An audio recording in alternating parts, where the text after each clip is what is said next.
All right, let's start. So moving on to hardware specs, an area where I think the two are very similar, but Samsung does have some brownie points. So I'll let Vineet have the limelight on this one and talk about Samsung.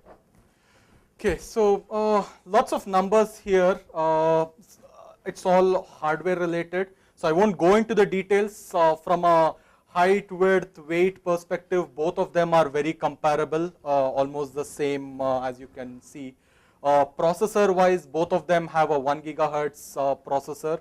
RAM, the Samsung Tab is double, but one thing which I did want to point out here is that more RAM doesn't necessarily mean faster device, something to be aware of. You can experience that later as well.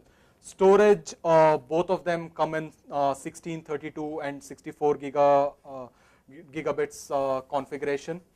Screen width is the same. One place where the Galaxy Tab has done a good job is in the screen resolution. As we saw before, it's a higher resolution, slightly higher resolution screen. And to make it better, I think where it stands out is really the video playback. It has a complete full HD capability display here. So that's one place where it's better.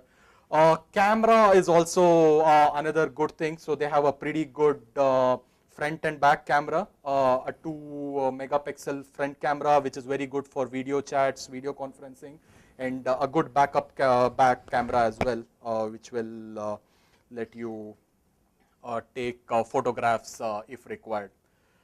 And it also has a stereo, as I had pointed out earlier. Battery wise, both are it's about 10 to 12 hours of once you have charged it completely. So one thing which I did want to show you here is the full HD capability. So I have a full HD clip here. So we'll just take a minute to show you the capability. So, sorry?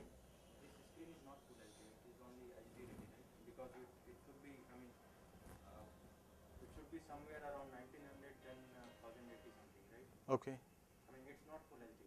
So, but the displays, the playback is of HD quality. So you mean the screen is not a, yeah. Okay, I didn't know that. So it should be, I mean, much larger in pixel density. I think 1080 itself has two variants. One is 1080i and another is 1080p.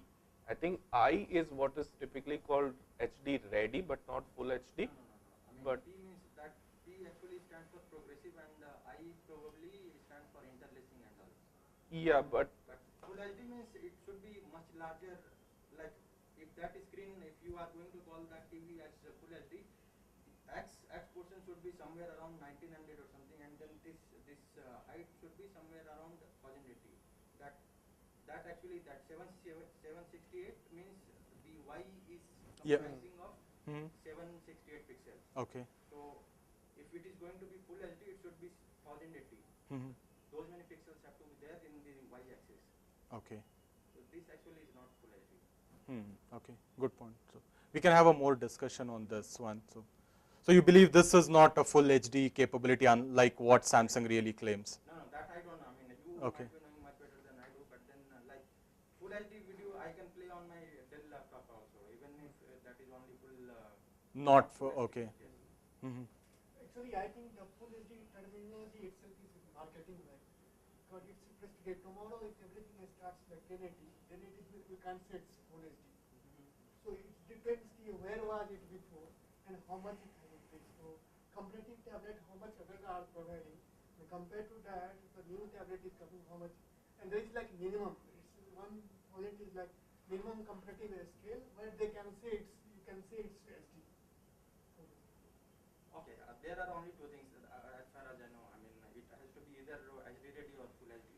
In between, you can increase the number of pixels. So it can go up to 1500 also, but it won't be full HD unless it is going up to 1900 1900, and then okay. 1080, something like that. Okay. That actually is the specification for full HD. Okay. Fair. Yeah, so let me just show you better this. than iPad though. Yeah. Yeah, so.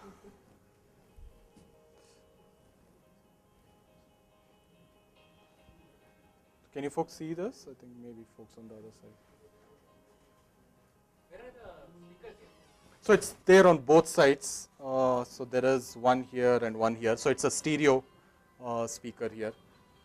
And that's also one of the reasons why you hold it like here, so that you have stereos on both sides when you're using it.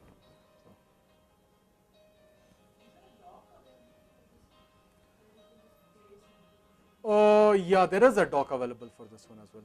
So but not a keyboard directly. Sorry?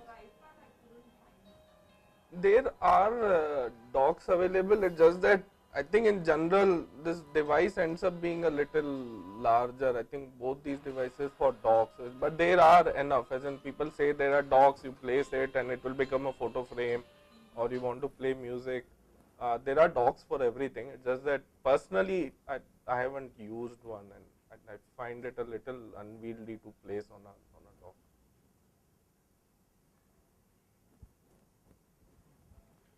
Is there any keyboard or something that I can Bluetooth keyboard or something that I can place it here and then I can type?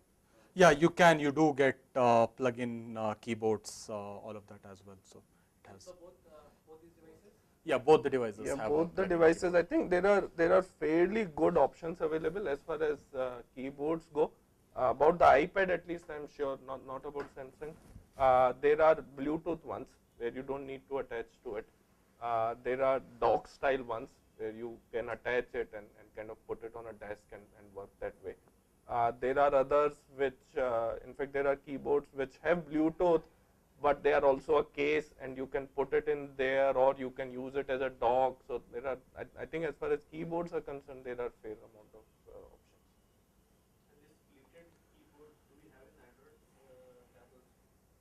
No, not the split keyboard is not there. So just to talk, I was going to talk about it a little later. Basically, what this is what a split keyboard is. Basically, this is something which Apple released fairly recently, and I think Vineet was making a point about the swipe keyboard, that it's easy to type with it with one hand and so on. Personally, I have found that as far as the iPad is concerned, this is something which takes a little bit time to get used to, but it's really handy when, let's say, you are reading a book and you want to quickly type some notes. To have the keyboard on your thumbs, it's something which works much better than trying to type it with one key, or trying to scribble or do anything of that sort. So it's almost like typing on your BlackBerry. Are the touch points big enough for you to type conveniently without looking at it? So that's why I said I think it gets timed. Yeah, I use just the thumb. So Your thumb reaches to the endpoint. yeah, very easily. So that's why it doesn't go right to the center. There is enough space in the middle. So it's almost like a phone size one, right? So it's still bigger than what you'll get on a phone. It's just that it's on two ends. But yeah, it does take time to get used to, because you are not used to having the quality on two sides. Okay.